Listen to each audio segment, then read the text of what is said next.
Hi guys, Victoria Paxton here. Thanks for stopping back by my YouTube channel. Okay, so I'm doing something a little bit different today.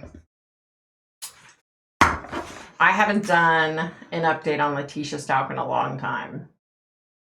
Y'all, she wrote a letter to the judge. Get a drink, sit back, relax, and let me read this letter to you, and then we can talk about it, okay? Here we go. Okay. For Judge Gregory Werner, District 15. Good afternoon, sir. Okay, this was written August 12th, and it says it was filed on August 17th, so. Good afternoon, sir. I thank you for taking the time out to read my letter and my concerns about an unfair process that is going on in my case. I have expressed these concerns several times to my defense team and feel that I have not been afforded my rights as a United States citizen. It has been 5 months, and I've met with my defense team one time in March of 2020.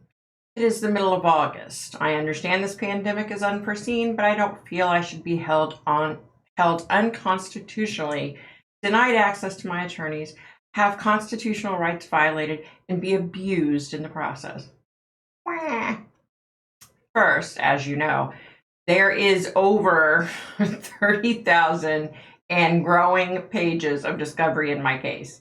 I cannot successfully participate in my defense on a phone call 3 times a week, 1 hour, at the jail.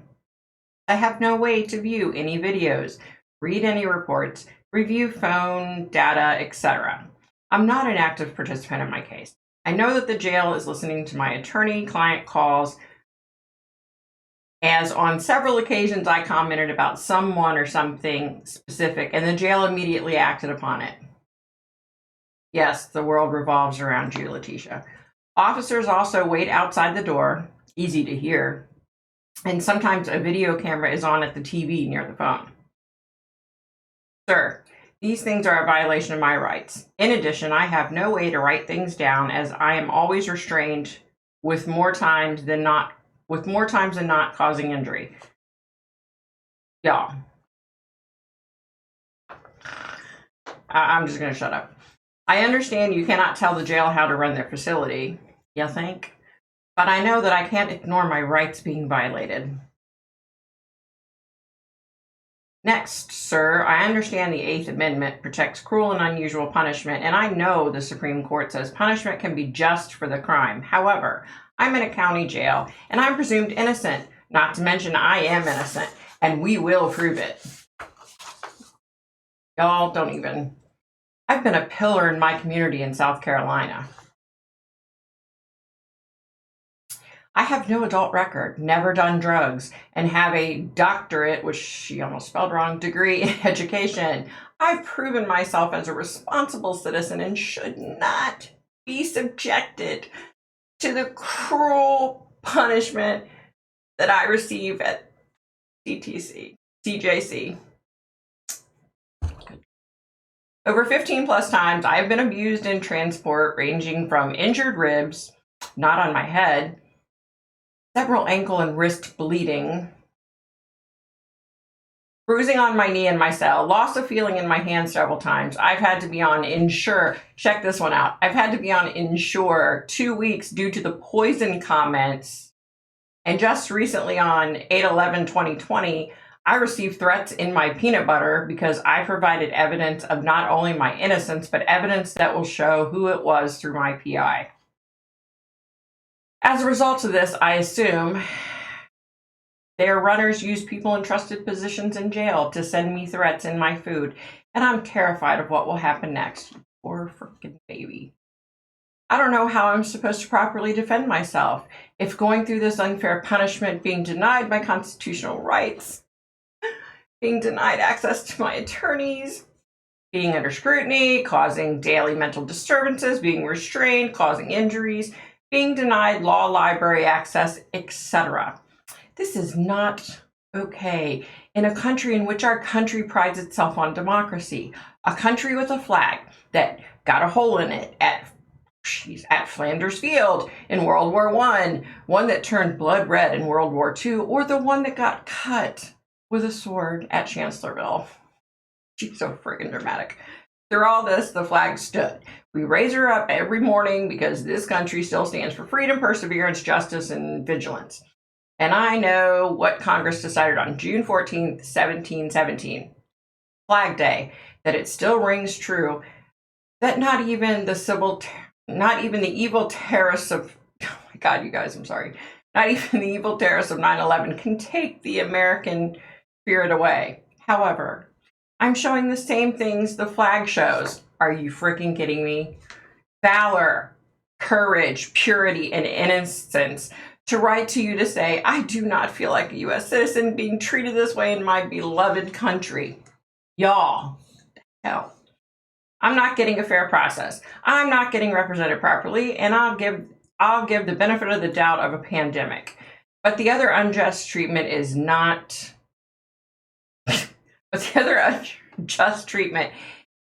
the way that our founding fathers intended this process to go.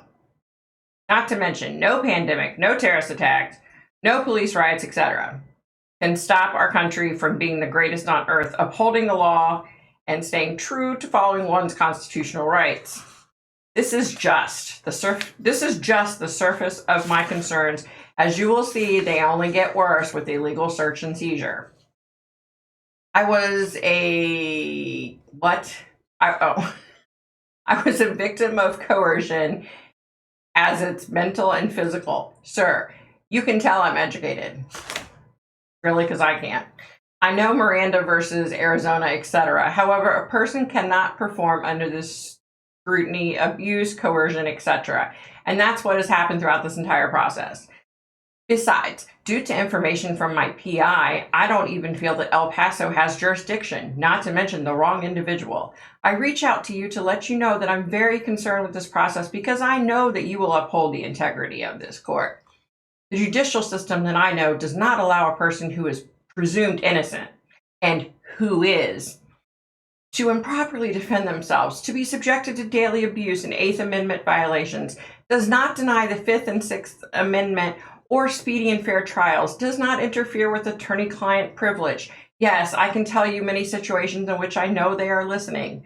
Does not physically, mentally, and emotionally abuse innocent people waiting on trial. Does not allow that individual to be in danger, not just from inmates, but from employees also, and does not avoid these situations, causing an individual's mental health to decline and safety to be at risk. Good God, that was like 5 sentences. That was like the biggest run-on sentence ever. I live each day not knowing what will happen to me next. Poor Tisha. What person will put something in my food? What rights I'll be denied tomorrow? Or what injuries will occur next? Oh my God. I support law enforcement. I support our military, our country, and I know that a few bad apples and incidents can ruin it for the good people. I extend my concerns to you as a first step in this because my attorneys have refused to let you know due to the public knowing. What?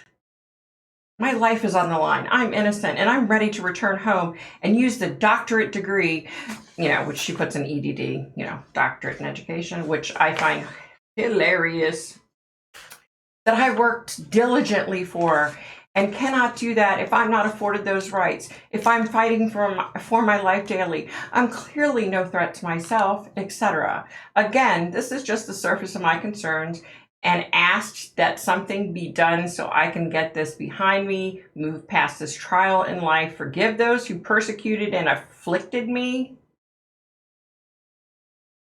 continue to be a soldier for Christ. You better be calling on somebody you know, little girl. And repair my mental state, and most importantly, grieve. Time to grieve, people. God. I need those constitutional rights in order to be successful and participate in this process.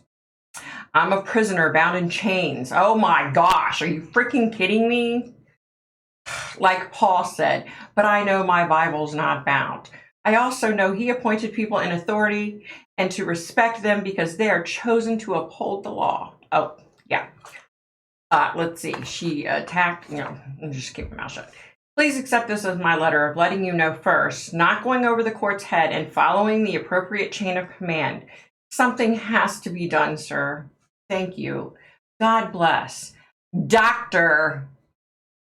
Letecia Stauch. Yes. If there is any way possible to receive acknowledgement of your receipt of this letter so that I know you are aware. All right, y'all. Okay, so this girl is clearly narcissistic. It's all about her. You know, not once did she mention that an innocent child lost his life. It was all about her. Oh, have pity for me. Oh, I'm not being treated as a U.S. citizen. Oh, poor me. Oh, look, I read my Bible. Oh, look, I know about the law. Oh, look, I have a doctorate. And does she really have a doctorate? Okay. So, aside from the fact that, you know, she says she's no harm to herself, she's not going to hurt anybody, let's recap. When they arrested her in South Carolina, I believe, and they were transporting her back in Missouri, they had to pull over because apparently she grabbed a guard that was in the front seat and was like hitting her head on the car, and the guard had to be treated. And then she planned her escape, which we all heard about, but she's not a harm to herself or anybody else, people. But there's a little 11-year-old boy that's dead, a little innocent one in this case, Gannon Stauch, that's dead. Okay, but she didn't do it, y'all, and she's gonna prove who did it, right?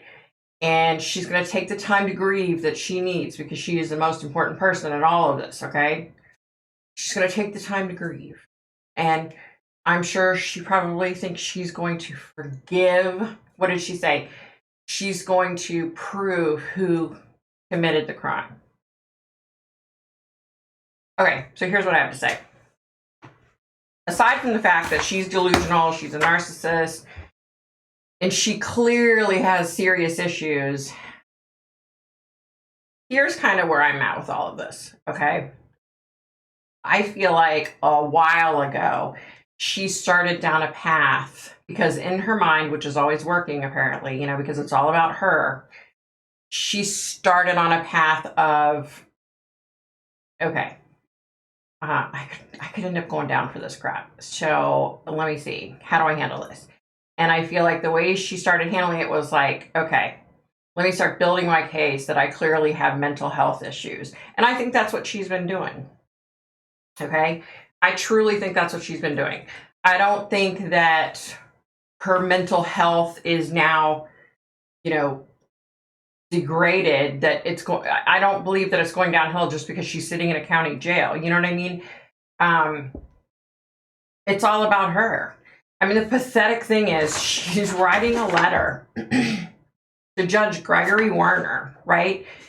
And everything in here is about her. There's not one word, you know, about the fact that when she says she needs to grieve, she wants to go home and grieve, you know.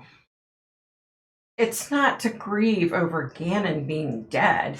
It's to grieve over the fact that everybody thought she did it, and that she went to jail, and that her husband divorced her. You know, there's zero about Gannon. So I saw somebody, I don't know, I don't even remember who it was, did a video a while back saying, oh, I definitely think her mental health is, I definitely think she's slipping. I think, you know, here's what I think, okay? I think she's a really good actress. You know, she wrote this letter, tons of run-ons. I mean, she has a doctorate in English. Yeah, I don't understand how that's possible. Because she uses like the wrong tense of words. She uses the wrong, everything, conjunctions, everything is just off in this letter. Everything in this letter is off. In fact, there were a couple places where I think I actually read it to where it made a little bit more sense. She is delusional. I honestly think, though, okay, so for the most part, this letter is pretty coherent. I mean, there's babbling run-ons, and it's all about her. But if she had serious mental issues, I mean, I'm not a psychiatrist or a psychologist, but I play one on TV. Sorry, I crack myself up all the time. If she seriously had mental issues, I don't think that she could have written this 4-page letter. I don't think she could have done it. I don't think she could have done it. She's pathetic, y'all. She's just pathetic. She hasn't changed. She's no different today than she was the day that she killed this poor child, allegedly, that she had allegedly killed this poor child. And I don't feel like her mental health, you know what I mean? Like, it just doesn't feel like her mental health has gone downhill. You know, I think she's got a couple of things up her sleeve. I think she thinks that she convinced this PI, you know, that she didn't kill Gannon, and in her sick little head, I think she thinks that she's actually convinced him. You know, how she talks about, you know, we're going to find out who did, you know, we know who did this, and y'all, it's just pathetic, okay? It's absolutely pathetic. I don't even know. It just keeps getting crazier and crazier, you know? But the funny part is, although I say it keeps getting crazier and crazier, she's not crazy. She's far from being crazy. She couldn't have, you know, she couldn't have researched about what all the amendments mean, and about, you know, the flag in World War I, World War II, and Chancellorsville. She couldn't have articulated all that and put this 4-page letter together. She was crazy. You know, it's an act. And I think this was like another last-ditch effort, like, oh, let me get on the judge's good side. I'm going to tell him all the bad things, and maybe he'll feel sorry for me. You know what I mean? Like, it's just another thing in her little sick, narcissistic head. I don't think for a second she's mentally ill. Not for one frickin' second. Do I think she's sad and upset? Of course she is. She got caught. You know, she's sad and upset that she got caught. I think the biggest thing that bothers her is the fact that everybody else thinks she did this. And I think that's what bothers her. Not that Gannon Stauch is dead, you know, unnecessarily. He never needed to die. You know, I think 180% it's because she feels like the whole world hates her. You know, case in point, when she was talking about her food being poisoned.